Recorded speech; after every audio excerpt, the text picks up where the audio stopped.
Alright, y'all, you see Cynthia's thirst has finally been quenched. Mike proposed, and he popped the question at her little wine cellar. It's looking like things are looking good for them, but not too good for Kenya and Mark. We need to get into Real Housewives of Atlanta. She's just like candy. She's so sweet, but you know that it ain't real cherry. Alright, you guys, so your girl Gigi is back. I told you I was going to knock out these reviews. I gave you Married to Medicine, so now we got to talk about Real Housewives of Atlanta, because that was another good episode that came on, because the way Kenya attempted or tried to do Cynthia, and you want to claim she's your best friend, y'all all close and stuff like that, like, you were dead wrong. There's no other, qualms or questions about it. You were going to ruin this girl's moment just so you could say, I knew it first. Like, that's the problem with Kenya. She has got this, beauty pageant mind state all the time of winning, being better than other people, gotta be top dog and stuff, and you want to make these TV moments so you can be, queen of the Atlanta and stuff like that, but you were getting ready to ruin your friend's, special moment that she has been dying for, that you obviously knew for the longest. And then Kandi, the way Kandi got in her ass, like, she deserved it all the way, but we're gonna talk about all that. But first, let's talk about, get into the beginning of the episode. So they kind of open it up with, like, some little 19s, 50, like, black and white, like, flash through, seeing how he was talking to the family, asking for their, permission to ask for Cynthia's hand in marriage. They accept. Out of, the relationship compared to Peter, Mike is looking like a diamond in the rough, because Peter, unfortunately, had Cynthia's credit all the way down in the dumps, and it's looking like he down in the dumps now, as we, hear that he's suspected to give up, bar one to the IRS, because he owed, hundreds of thousands of dollars. So I guess the next girl that he with now, that's your troubles, but no longer Cynthia. She found her good old man, Savannah, that Steve partnered up with, gave them to, a little date on the show, and they're now together. It'd be interesting to see if, Steve is going to be the person who marries them, or whatever, the priest, yada yada, what's it called? The minister that they have marry them. But nonetheless, we see that, and he ends up taking the daughters to the ring shop to show them the ring that he wants to propose with. His daughters are very pretty. They're around the same age as Noelle, so that's pretty cool that they both have teen daughters, and they seem to, like, get along. We know that actually Noelle is living with Mike, I think, at the moment. When she's in LA, she goes and stays at his house. So there's definitely a good bond between those two. And you can definitely tell his daughter was not playing no games when she said, compared to your other exes, I like this one. So, Mike, which type of girls were you dating, like, for your daughter to sit there and be like, put you on blast like that on TV? Like, she obviously had to been, like, probably, the IG girl, thick in the hips, small in the waist, like, no substance. Definitely somebody who was just trying to, get a fine man on their arms. Like, because the way she put him out there, he just had to laugh it off. But she said that was some gumption in her little stomach, that she was definitely, not feeling the girl in the past. And Cynthia is definitely an upgrade. But it was definitely cute having him, see him having the girls be involved and stuff like that. So we see Porsha and Dennis, speaking of, everlasting and rings and such. Porsha and Dennis, he's back in the house. She's giving him a second chance. PJ's there looking like Dennis with a bow on, as Eva likes to say. And, Dennis is, got this little charm going. He knows how to charm Porsha. It is what it is. Even the producers asked her if she gave up the cookie yet, and she said no, but it didn't look very convincing when she said it. Do y'all believe her? Because I didn't. She told me no. Her high pitch. People, go up like 2 octaves when they lying. She said, no, I got a lid on the cookie jar. We don't do that. We not doing that yet. No, girl. If he was able to get you drunk and Netflix and chill, after PJ's doctor's appointment, he definitely, got you moist in the area after couples therapy, and that he want to be back with you and stuff. Like, girl, quit playing. You ain't fooling nobody. But they get on the topic of, he wants, I guess, to either get a new ring or give her the ring back. And, she wants to take things slower than Dennis is, because she's saying he wants to go, right into the deep end, jump in, right back together. But she obviously is going to have trust issues. And she's like, look, if you give me this ring, like, this means we are a family. We are back together. There is going to be no more BS. But with or without the ring, Porsha, it needs to be that it doesn't be dependent upon his ring, that you hold Dennis up to the standard that obviously he needs to be held to as a man, as a father of your child. But she wants to get back with him, try to make this family thing work. Her and Kenya have the same problem. It's like, I don't make it work by any means necessary, even, through all the BS, and I just do not like that idea. Because in the meantime, you're just hurting yourself, and eventually it's going to end up hurting your kids because they're going to see that, and they're going to learn that lesson and repeat the cycle, which is every parent's like nightmare is wanting to do better for their kids, and if they see that same thing and do the same thing, like, you're going to be hurt over that.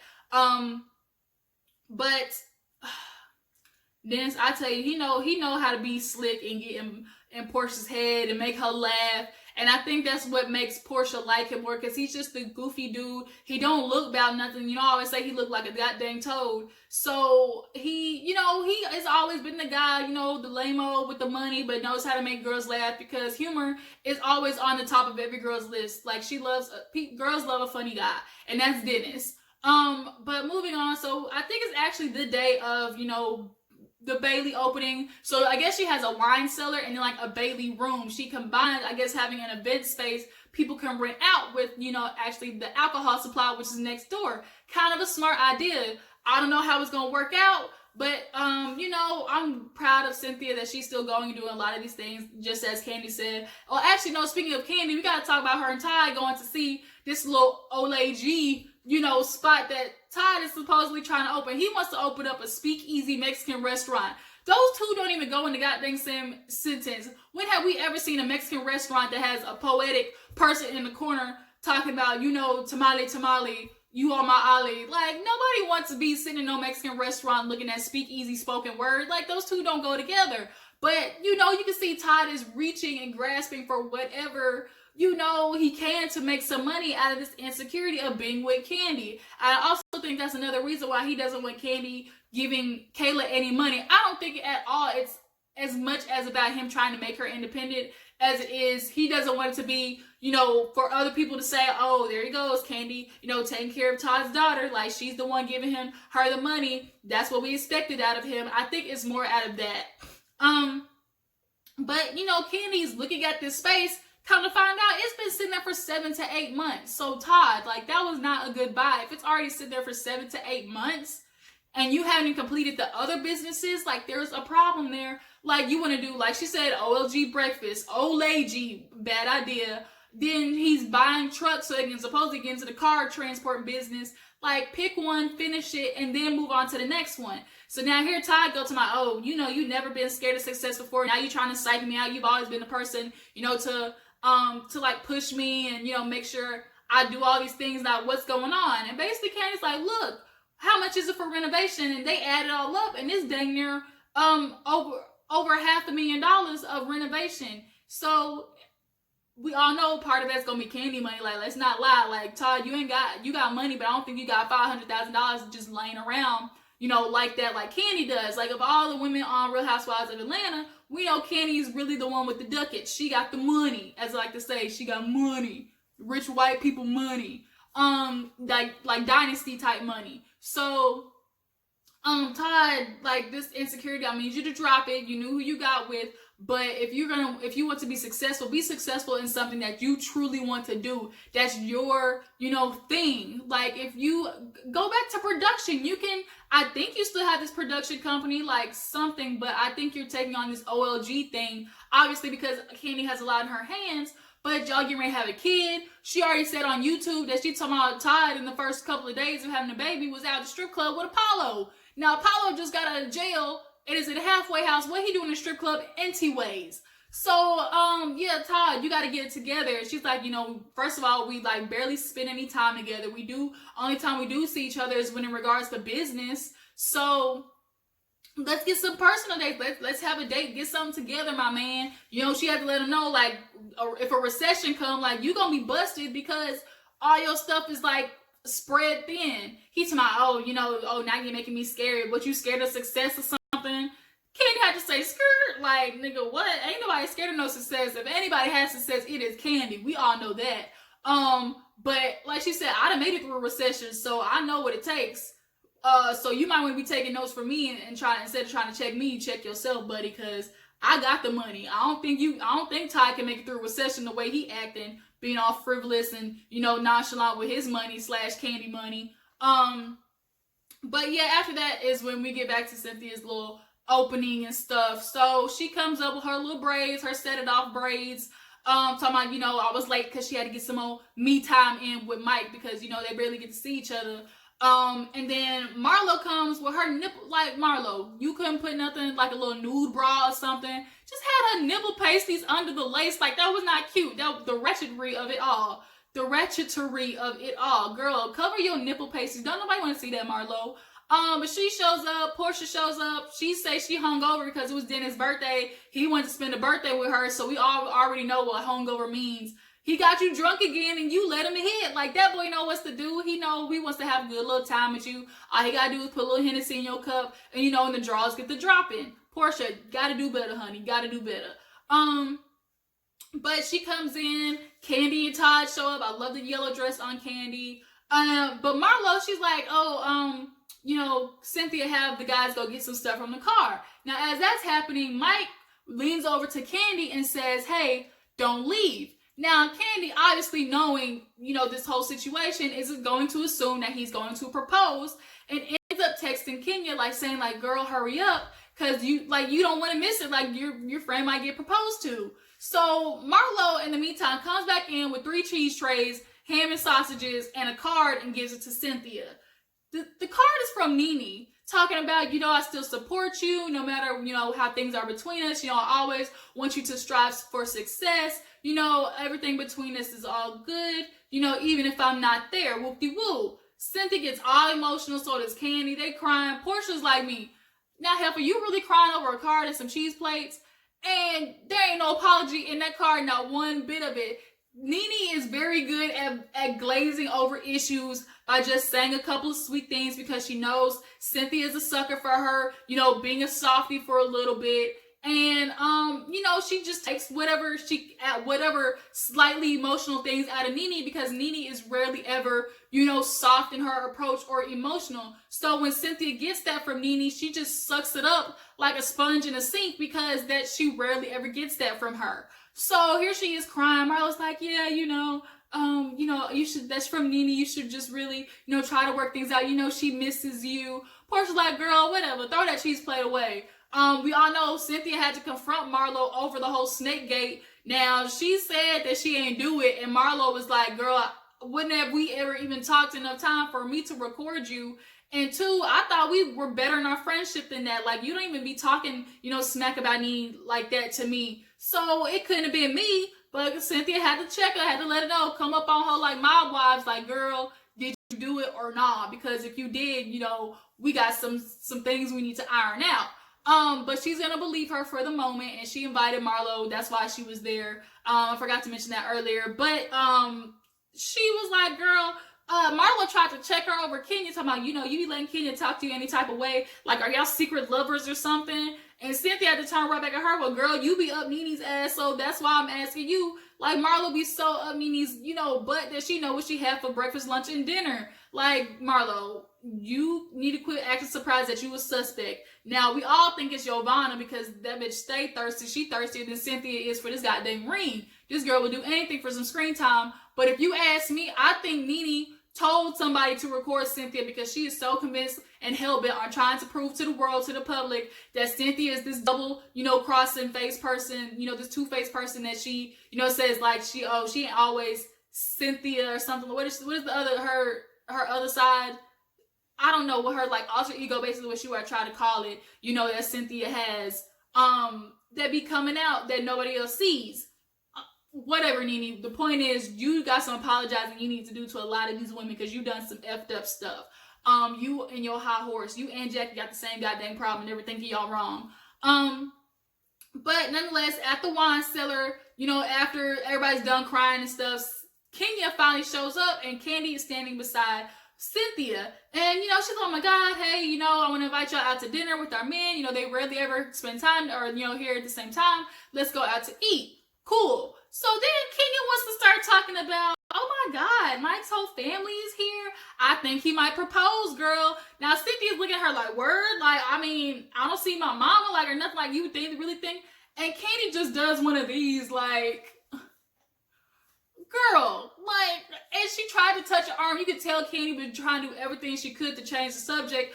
But once again, Kenya circled around to it. And to me, this is kind of the, goes with the saying, misery loves company. I don't know, and what anybody's right mind, who is your best friend, who tells the person who's getting proposed to, hey, I think your man's proposing to you. Like, what?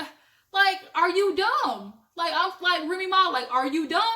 Because you knew Cynthia had been waiting on this. So now Kandi pulls her to the side and was like, girl, like, do I need to bop you across the head? What I tell you in private is not for you to go and run tell Cynthia. If I went to tell that girl that Mike was getting ready to drop on one knee, I would have did it myself. So now Kenya wants to say, oh, you're making me feel bad. Well, you should, because now what if Cynthia had gone up to, Mike and asked him how he was doing that? Like, you would have ruined everything. And then Mike would have had every right to sit there and be mad at you, because that was something he was telling Cynthia in the beginning, which was, I don't want this to be a planned thing. I want to be able to see your reaction and you actually be shocked when I do this for you. I want it to be a genuine moment.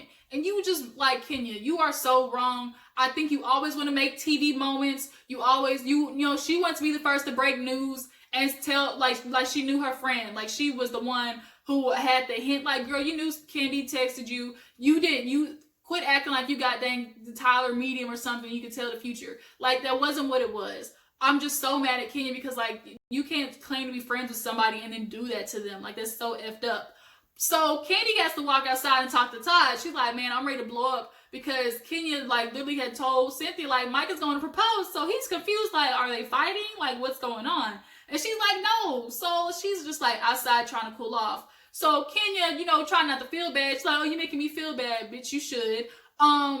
But I don't think she expected that reaction out of Kandi, especially when Kandi was like, girl, I ain't telling you nothing no more, because it's rare that Kenya actually has true friends that she can talk to. I do think her and Kandi built, like, a more close friendship, and I don't think she realized that she, put that at jeopardy by basically telling, stuff like the way that Kandi said it was as if you have done this before, and she has tried confronting you about always telling stuff, to other people that she be telling you in private. Like, girl, keep your mouth shut. Like, you can't hold a bucket of water, a bucket of air, nothing. Like, you couldn't, oh my gosh, like, Kenya, somebody needs to mollywop you across the head already. Like, I'm surprised Marlo ain't did it when you show up to her little hair, event, with the band and stuff, but you got saved that day. But if I was Cynthia and I watched this back at the reunion, girl, you getting all of it from me. You are getting an earful and then some.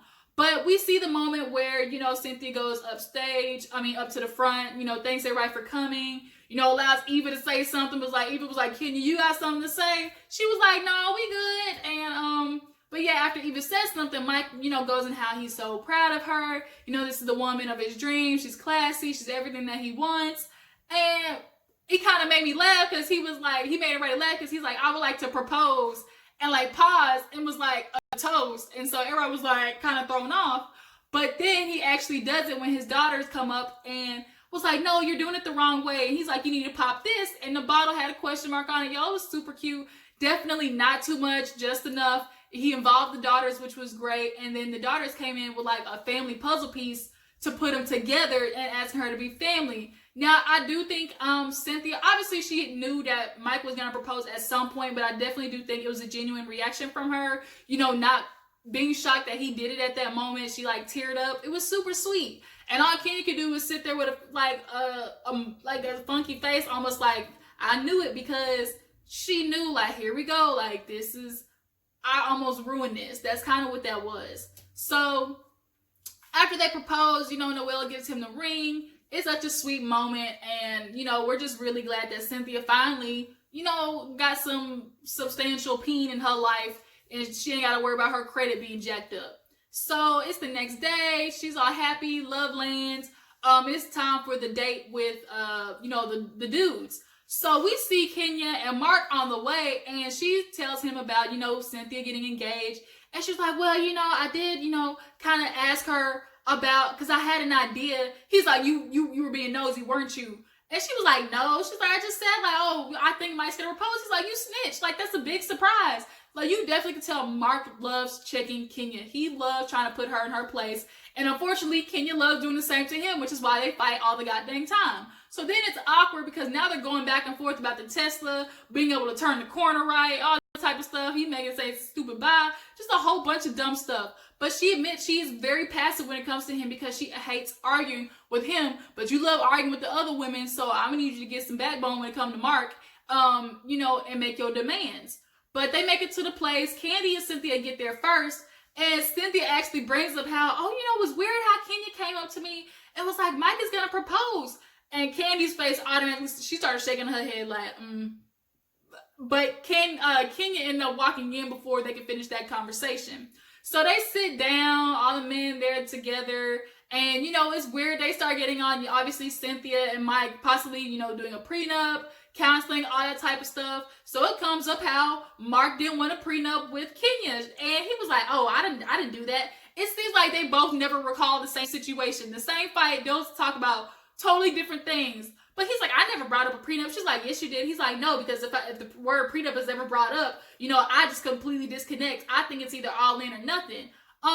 So Kenya asked, like, well, what if Candy asked, well, what if Kenya wants part of the restaurant? He's like, she can have it. I'll build another one. Not a big deal, but Kenya wants to put out there like, well, I'm self-made. I feel like if, we build something together, then fine. But if I do everything on my own, like, I'm entitled to all my stuff. Now, Mark took a jab talking about, I helped you with Kenya more haircut. It was a mess before I came in. It was super messy, after I told you what to do. And Kenya looked at him like, nigga, no, you didn't. Like, and everybody else is sitting there like, oh, here we go. Like, it's starting to pop off.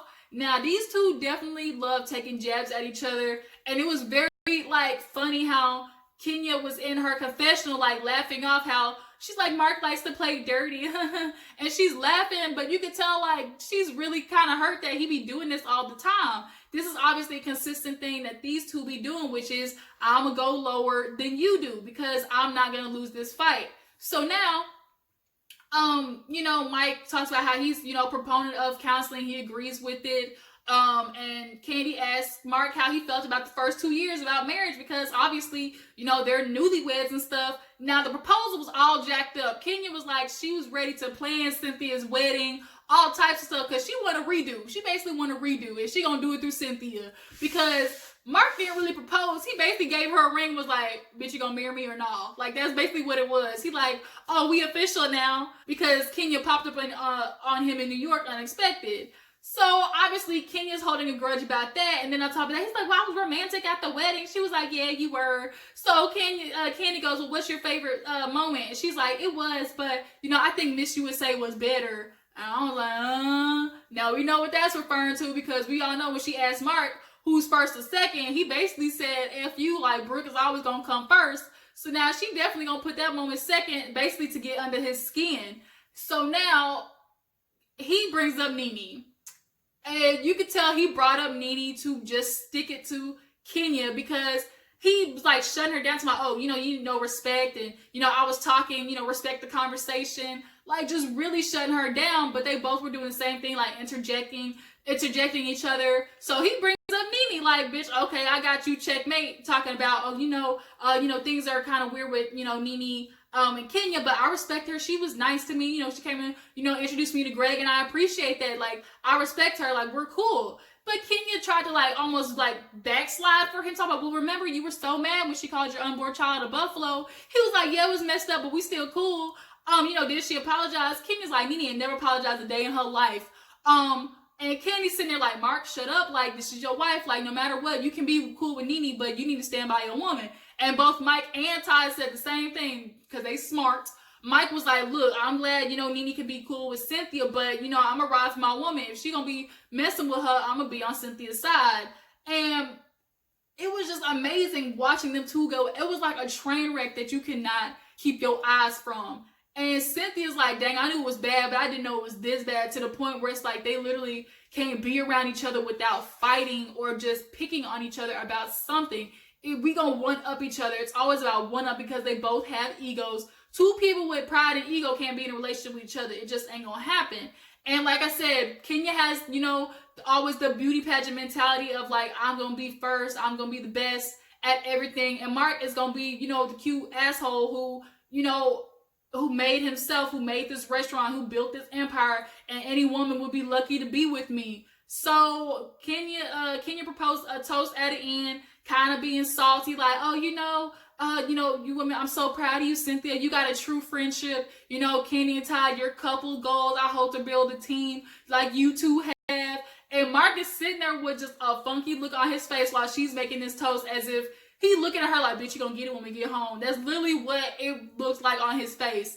And then she kind of was like, you know, just like you guys are ride or die, I hope you guys are, you know, ride or die men for your women who wear the crowns just as we should. Like, she was giving the most with this toast, and that's basically where the episode ended.